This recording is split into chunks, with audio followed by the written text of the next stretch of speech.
Hey everyone, and welcome to this explainer. Okay, so if you're a college student watching this right now, there is a very high chance you are currently enrolled in a Rizal course. And let's be totally real for a second, you might just be looking at this mandatory class as another hurdle on your syllabus. Just one more requirement to check off before you can finally graduate. But what if I told you that the whole reason you're sitting in that classroom actually stems from a highly dramatic, intensely debated, and absolutely fascinating national controversy? Seriously, today we're going to decode the true story behind Republic Act 1425, which you probably know a lot better as the Rizal Law. I actually want to start by asking you a pretty simple but kind of wild question. Why are you legally required to study one specific man from the 19th century? I mean, think about how unusual that is. The government actually went out of its way to pass a law commanding every single school to teach you about Jose Rizal. To really get why they did that, we have to rewind the clock and take a look at the world these lawmakers were living in when this law was created. So picture this. The year is 1956. We're roughly a decade out from the end of World War II, and the Philippines had been just absolutely devastated. And the damage wasn't just physical. I mean, yes, the buildings, the roads, the bridges were completely destroyed, but the war had also shattered the Filipino identity. The nation was literally suffering from a broken cultural spirit. So nationalist policymakers looked around and realized, okay, we can rebuild the bridges with steel and concrete, sure, but we desperately need something else to rebuild our national hope and our pride. And their solution? The classroom. They decided that education was going to be their primary weapon for national reorientation. It's fascinating because they didn't look to the military and they didn't look to foreign allies to fix the country's spirit. They looked directly at the youth. They firmly believed that the younger generation, who are the literal bearers of the country's future, needed a rock-solid foundation of freedom and nationalism. And to teach those ideals, they turned to a name that already dominated the pantheon of heroes, Dr. Jose Rizal.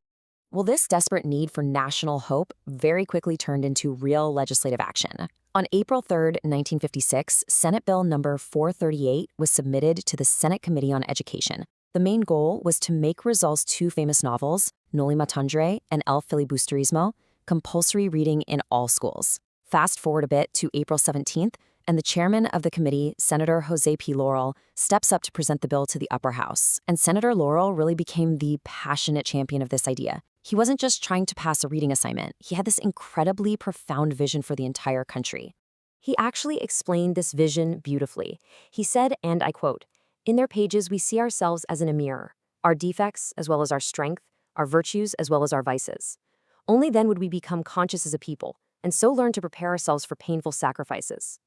Basically, Laurel wanted Filipinos to use Rizal's writings to honestly reflect on their own society.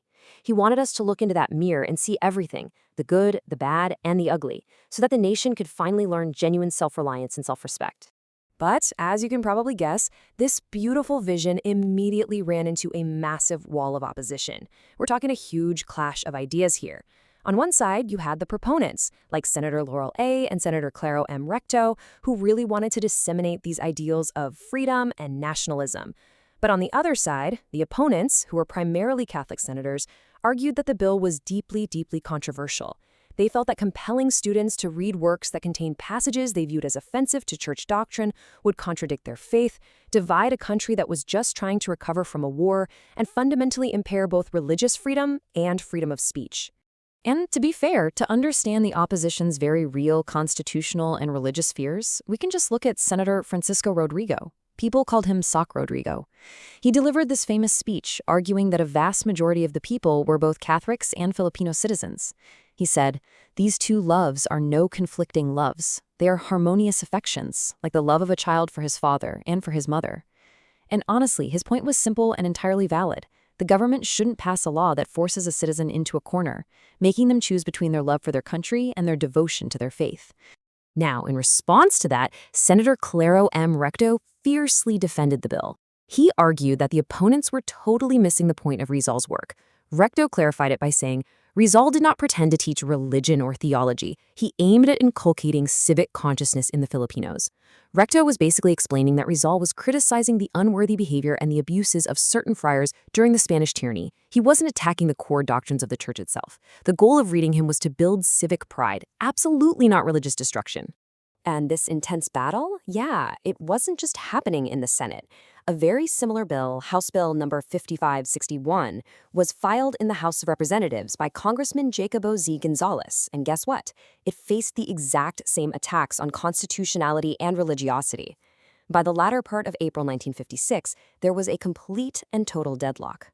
The fierce debates in both the upper and lower houses made the bill's survival look incredibly hopeless.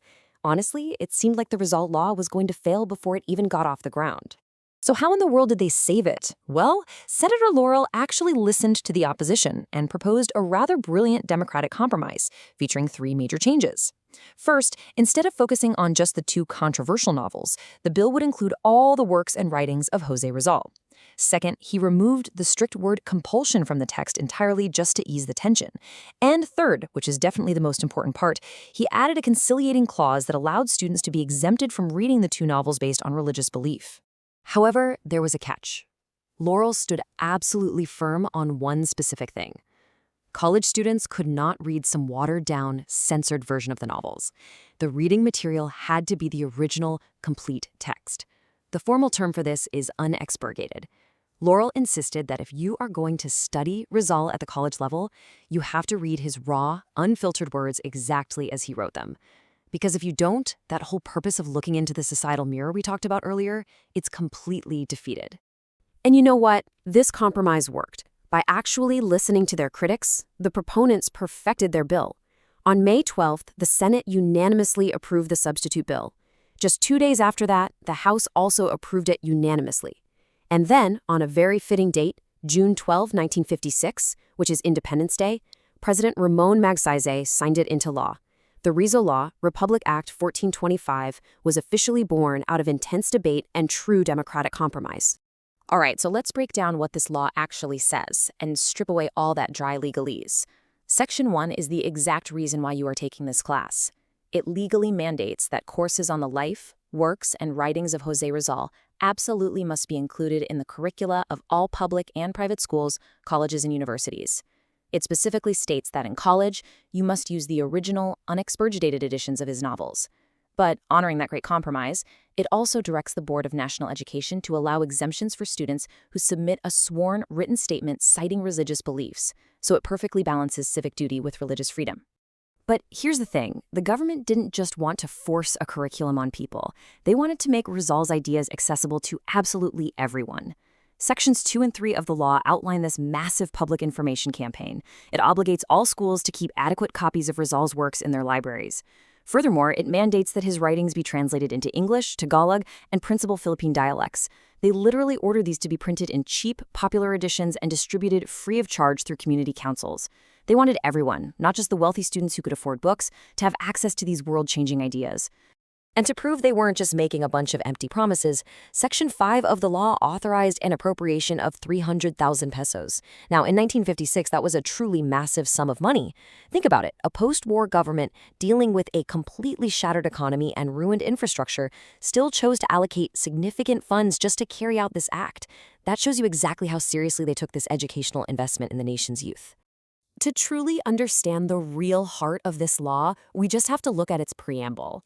It states that Rizal's works are a constant and inspiring source of patriotism with which the minds of the youth, especially during their formative and decisive years in school, should be suffused. I absolutely love that word, suffused. It means to gradually spread through or over something. The lawmakers wrote this specifically for you. You, the students, are the literal fair hopes of the nation. They wanted Rizal's ideals to just soak right into your very core during these crucial college years. So, as you sit in your Rizal class this semester, please remember that studying history isn't just about memorizing some random names and dates. It's really about finding the meaning behind those historical facts and seeing the function of this law in your life today. The state invested its powers, its hopes, and its dreams right into you through this piece of legislation. The expectation isn't just that you passively accept trivial information. The true goal is for you to use it to become active participants in building the nation. Which brings me to the big question I want to leave you with today. As active participants in nation building, how are you going to use this knowledge to generate new ideas for our society? The Rizal Law was created to empower you to look in that mirror, see the real realities of the country, and then actively work to improve it. So before you move on to your next lesson, just take a moment to really think about your role in that grand scheme. Thank you so much for joining me for this explainer, and I hope you now see the incredible story behind your syllabus.